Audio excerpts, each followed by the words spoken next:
Hello, I'm Brother Edward coming to you from Madison, Wisconsin on this Saturday, the 11th week of Ordinary Time. Today is June 22nd. The gospel today, a beautiful gospel, but also a challenging gospel for us to hear.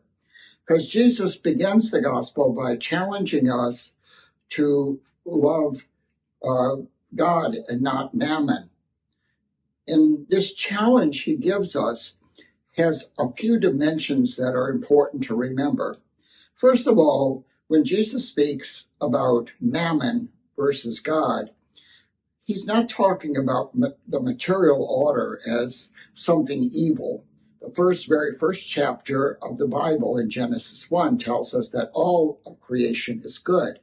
So he's not kind of an extreme stoic or a dualist challenging us to live in a strange world that's not in accord with God's plan, obviously.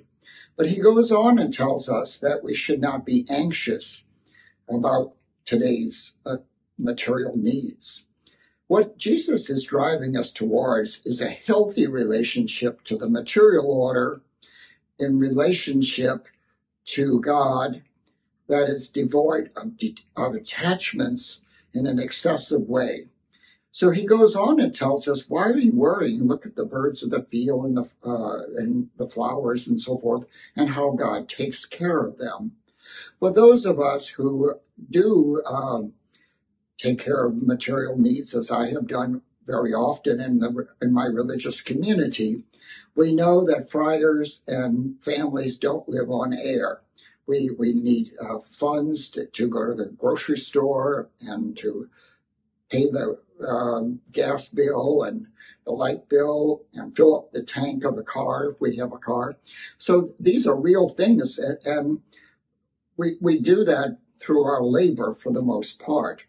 But some among us, even with working and trying to provide, come up short, if you will. They at the end of the month, they have nothing, or they don't end the month on a balance. And we say, well, where is God's providence in this? Why isn't we being treated like the flowers and the birds?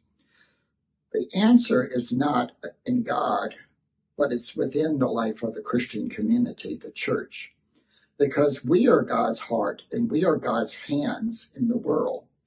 So if we have a healthy attitude towards material goods, it will be easier for that to flow into generosity, that when we see those in needs, we will provide for them.